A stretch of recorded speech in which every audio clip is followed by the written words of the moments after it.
Broussard talking Mavs Clippers Game 5. You know, Broussard, we wondered about Paul George's whereabouts. Apparently, they were in Game 5. 35 points to lead all scorers on an efficient 12 of 18 shooting night. Kawhi chipping in 32 of his own. And your Clippers, Broussard, scored a franchise playoff record 154 points to beat Dallas and take a 3-2 series lead. Chris, did Paul George and Kawhi validate your take that the LA Clippers are, in fact, title contenders? Well, look, I could sit here and gloat like Nick Wright. You should. How could you do it? Do it. And say I told you so like Nick Wright. How? I could sit here and say how hard it is to always be right like Nick Wright. You've been wrong. You had Clippers in 5. You had Clippers in 5. I don't care about the he adjusted. Win in advance. He adjusted. Win in advance. That's all that matters. You guys, all of you kind of mocked me earlier in the week after the Game 4 loss, and I told all of you you would bow. So I'm not going to do any of those things. I'm not going to gloat. I'm not going to brag. I'm just going to say I am glad that the real Clippers finally stood up. This is the team that I predicted to be the NBA champion. This is the best team in basketball. This is the team that Nick Wright fears in his worst nightmares. Two tremendous two-way players on the perimeter. Toughness and physicality and very good shooting from the perimeter. This team finally woke up. And look, Doc Rivers, who had been getting schooled by Rick Carlisle throughout the series, I thought he pushed all the right buttons after Game 4 in the loss when he said, look, we were emotionally weak. I thought that was a good challenge in calling out of his players. And then he said, with Paul George, I want him to keep shooting. Shoot 20 or more times, Paul. Keep putting the ball up. I thought that was just what Paul George needed to hear, that his coach still had that confidence in him, even when he was lacking confidence. So, look, I will give Nick this. Nick said last week he wanted the Lakers to face Portland because it would force them to wake up and bring out their A game. I actually think both LA teams, the Clippers and the Lakers, got a much-needed wake-up call in the first round that forced both of them to start playing very good basketball or near their A game as they head on this collision course. And even though Nick somehow picked Denver, we'll see if they even get to the second round, to beat the Clippers, it is inevitable. Lakers, Clippers, Western Conference Final, and Clippers will prevail. Okay, so a few things. It's very interesting take that the games don't matter, so I don't know why we pick series and games. We should just pick winners. But I do think what happened is you have two LA teams. Broussard had Lakers in 6, Clippers in 5. So the Clippers went across the hall at Staples, borrowed a game the Lakers didn't need. They're like, hey, you're not going to need this extra game. We kind of do. Can we have it? So it's kind of right. He's kind of right. I had Clippers in 6 go all alone. And my question, though, would be this. Just quickly, Broussard. Because I said on this show yesterday to you and on Twitter right before the game that this had all the makings of a Clippers blowout. No Kristaps, their biggest game of the year. Luka coming off, it has to be an emotional downswing from where they were, all of that. So last night, maybe 154 points surprised me, but the Clippers dominating the game didn't surprise me.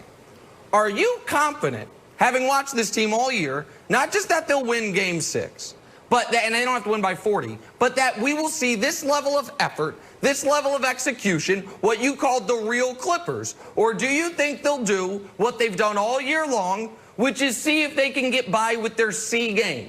Because if you want me to start believing they're a real title threat, then I need to see them do this in at least back-to-back playoff games. I need to see them do this in Game 6. When Luka, we don't know what his ankle's like after Marcus Morris tried to maim him. We don't know if Kristaps going to play. Like, what is your confidence of if this version of the Clippers can be bothered to show up in back-to-back games?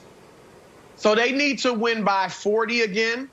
Is that what they need to do? No. Or 35, whatever it was? I love it. How about this? Not trail in the fourth quarter. Not have a game be nip and tuck throughout and they pull it out the end, where they clearly look like the better team. Even, the way the Lakers have looked every game after game one of the Blazers series. Look, I hate to do this again, but young analysts. Young analysts. Oh no! Win and advance, Nick. I don't care if. Okay, so you're not confident. Hold on. So you're not confident they'll look great. No, I actually do think the Clippers will win by double figures. It won't be like this, but I think they'll win by double figures in game 6. But here's my point. How hard was that? I don't care if they need a buzzer beater to win. It is about winning and advancing in the playoffs. Let me give you a little example. All right, 2008, the Boston Celtics, big three come together for the first time. Garnett, Ray Allen, Paul Pierce. What happened?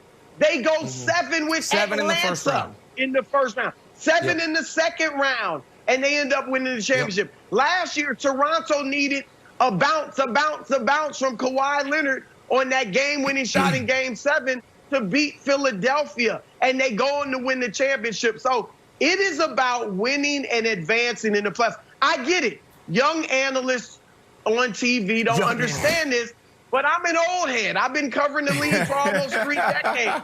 Trust the brother. Win and advance. Brandon, jump in here. So you've been covering the NBA for years. You're a dinosaur. You just said it's your words, not ours. All right.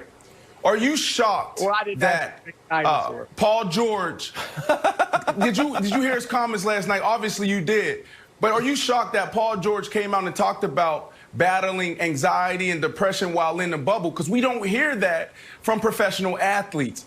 We've been talking about this the entire series. Like, where's Paul George? We've been talking about playoff P. And this guy comes out and says, listen, this is what I've been dealing with. I'm thankful for the support staff around me to get me through it. I feel, and I've said this for a very long time, that the professional leagues is one of the most volatile environments you can be in, because every single day it's about winning and losing. It's a billion-dollar industry with million-dollar athletes. One day you could be, hanging from the rafters, and the next day you could be cut. So I found that Paul George comments were interesting, powerful, courageous.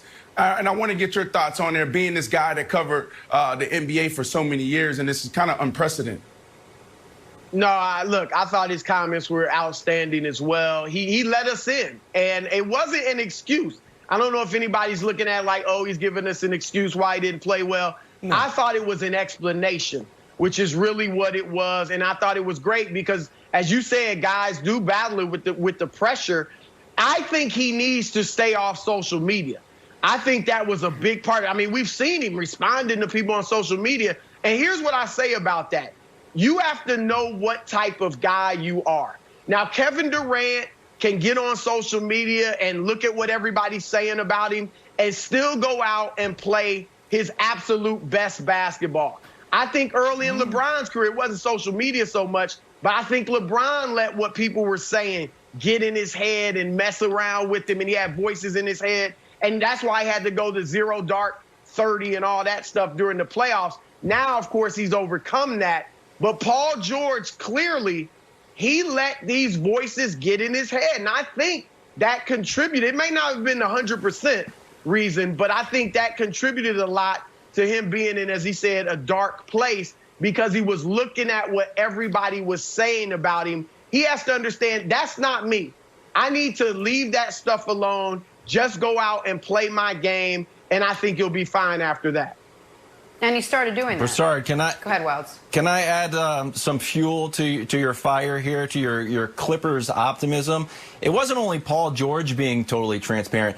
The leadership that Doc had after the game in his post-game presser is one of the most impressive post-game press conferences I've ever seen in all of sports. And we know this team, like going into the bubble, Kawhi said they tried to hang out because they didn't have a ton of chemistry, so they really went and tried to hang out. But between the refresh chemistry, Doc's leadership, and Paul George's transparency and just being open, I think the Clippers can be far better of a team than we've seen so far. What do you think? I totally agree. I mean, Nick is right, and we talked about this last week. They have not been together very long. And if they go ahead and win the championship, it'll be a little bit unprecedented, but I think they're good enough to do it. But, yeah, they've probably hit I don't know, 75% of their maximum capacity because they just haven't played enough games together. And hopefully, in this bubble, they'll stay healthy. They're not even healthy now. They still don't have Patrick Beverly, but he's a role player that you should be able to fit right in. And so I have confidence that they'll continue to improve.